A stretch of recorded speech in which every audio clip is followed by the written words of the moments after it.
আসসালামু আলাইকুম। আমরা আছি ত্রিভুবন আন্তর্জাতিক বিমানবন্দরে। নেপাল কাঠমান্ডুতে অবস্থিত আন্তর্জাতিক বিমানবন্দরটি শহরের কেন্দ্রস্থল থেকে 6 কিলোমিটার দূরে কাঠমান্ডু উপত্যকায় অবস্থিত। এটি নেপালের একমাত্র আন্তর্জাতিক বিমানবন্দর এবং 1949 সাল থেকে একটি বিমান ঘাঁটি হিসেবে কাজ করছে। এটি রাজা মহেন্দ্র 1955 সালে উদ্বোধন করেন এবং 1964 সালে বর্তমান নামে পরিচিত হয়। শুরুতে এটি ঘাসের রানওয়ে ছিল। 1957 সালে কংক্রিটের আস্তরণ স্থাপন করা হয় এবং বেশ কয়েকবার সম্প্রসারণ করা হয়।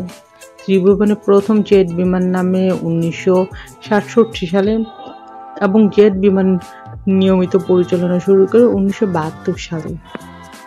এই বিমানবন্দর একটি অভ্যন্তরীণ এবং একটি আন্তর্জাতিক টার্মিনাল আছে। বর্তমানে এশিয়া, মধ্যপ্রাচ্যের প্রায় 30টি আন্তর্জাতিক বিমান পরিষেবা নেপালকে সংযুক্ত করেছে এবং কয়েকটি নেপাল এয়ারলাইন্সের হাব হিসেবে ব্যবহৃত হচ্ছে।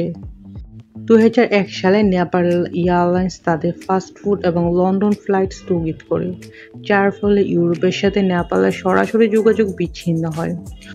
সম্প্রতি টার্কিশ এয়ারলাইন্স ইস্তাম্বুল থেকে কাঠমান্ডু সরাসরি ফ্লাইট চালু করেছে এবং এর মাধ্যমে নেপালের সাথে ইউরোপ মহাদেশের সরাসরি যোগাযোগ পুনঃপ্রতিষ্ঠিত হয়েছে। এই এয়ারপোর্টটি যথেষ্ট সুন্দর দেখতে, ছোটখাটো কিউট, বাট এই বিমানবন্দরকে সবাই বলে থাকে দুর্ঘটনার জন্য কুখ্যাত বিমানবন্দর। সবাই বলে থাকে নেপালের সবচেয়ে বিপজ্জনক বিমানবন্দর হচ্ছে এই ত্রিভুবন আন্তর্জাতিক বিমানবন্দরটি। তো আমরা ঘুরতে এসেছিলাম কাঠমান্ডুতে আমরা ছিলাম একদিন এখানে থেকে তারপর আমরা যাই নাগরকোটে। আর কাঠমান্ডুতে আমাদের হোটেল ছিল থামেলে আমাদের হোটেলের প্রাইস পড়েছিল 1500 টাকা। আর হোটেলের নাম ছিল সুভেনিয়ার। এটা একটা রিসোর্ট টাইপের হোটেল, বাট রিসোর্টের জন্য এত বেশি ফ্লাওয়ার ছিল, অসম্ভব সুন্দর ছিল আমাদের হোটেলটা। আমার চ্যানেলে আমাদের হোটেলের ভিডিও আছে, চাইলে দেখে নিতে পারেন। তবে ওখানে একটা প্রবলেম, সেটা হচ্ছে প্রাইসটা কম, রুম টুম সব ঠিকঠাক আছে, কিন্তু ওখানে কোনো ব্রেকফাস্ট বা ডিনার কিছুই দেওয়া হয়নি। অনেক হোটেলে থাকে না যে ডিনার ব্রেকফাস্ট প্রোভাইড করে হোটেল থেকেই, আমাদের সেই সুযোগটা ছিল না, কিন্তু হোটেলটা অসম্ভব সুন্দর ছিল। আর আমরা থামেল থেকে ঘুরতে গিয়েছিলাম নাগরকোটে। তো থামেল থেকে নাগরকোটে আমাদের প্রাইস পড়ে যাতায়াতের 3000 রুপি। ওখানে আমরা ছিলাম একদিন নাগরকোটে। তো নাগরকোটে আমাদের রিসোর্টের ভাড়া ছিল 6500 টাকা, ডাবল বেড, সিঙ্গেল বেড ছিল 4500 টাকা। ওখানে আমরা একদিন থাকি। তো ওখান থেকে আসার সময় আমাদের খরচ হয় 3500 টাকা, কারণ আমাদেরকে এসে নিয়ে যায় ড্রাইভার সাহেব।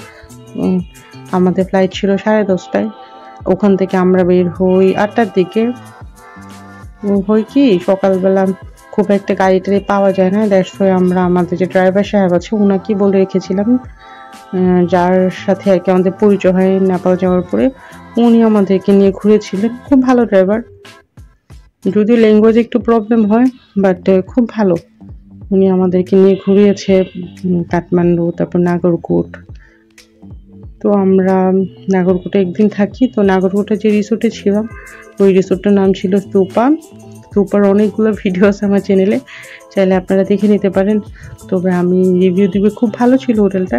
ওখান থেকে আমাদেরকে রাতের খাবার এবং সকালের ব্রেকফাস্ট দেওয়া হয়েছিল।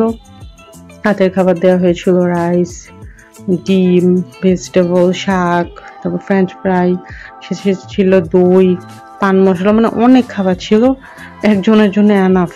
তো আর সকালে ব্রেকফাস্ট ছিল পাউরুটি, ডিম ভাজি, সসেজ, মাখন, জেলি।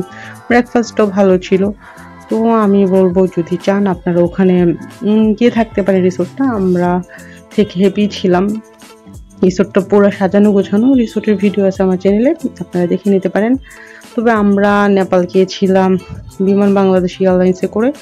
বিমান বাংলাদেশ এয়ারলাইন্সের প্রাইস পড়েছিল আমাদের 50,000, বিকজ আমরা চট্টগ্রাম থেকে গিয়েছিলাম, চট্টগ্রাম থেকে ঢাকা থেকে কাঠমান্ডু, আবার কাঠমান্ডু থেকে ঢাকা, ঢাকা থেকে আবার চট্টগ্রাম। এই জন্য আমাদের আসলে খরচটা বেশি হয়েছে।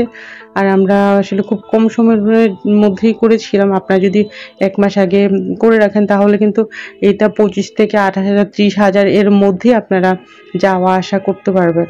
আমাদের মতো যদি খুব আর্লি মানে করেন, যেমন 5 দিন আগে 6 দিন আগে এরকম, তাহলে কিন্তু আসলে বেশি পড়বে আমাদের মতো। তো আমি বলবো আপনারা যারা আগে থেকে প্ল্যান করে রেখেছেন যে নেপাল ঘুরতে যাবেন, তারা অবশ্যই অন্তত 1 মাস আগে করে রাখবেন যদি সম্ভব হয়।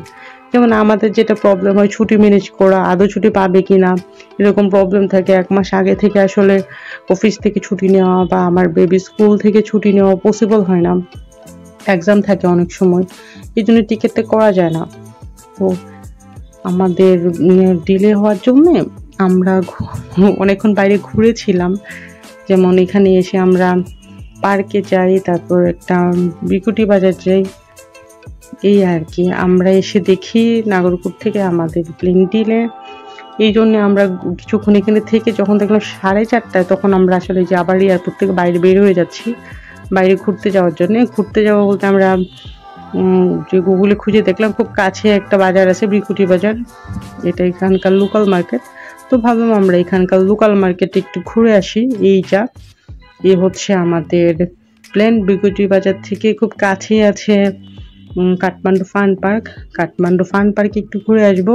কাঠমান্ডু ফান পার্কে আপনারা যেতে পারেন, ওটার প্রবেশ টিকিট হচ্ছে 750 রুপি, আর বাচ্চাদের জন্য হচ্ছে 400, অ্যাডাল্ট যারা তাদের জন্য আর কি 750।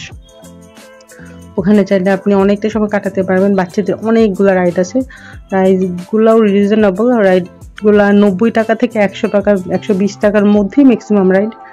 আর ভিতরে খাওয়ারও সুব্যবস্থা আছে, অনেকগুলো রেস্টুরেন্ট আছে, চাইলে আপনারা ওখানে খেয়ে নিতে পারেন দুপুরের খাবারটা।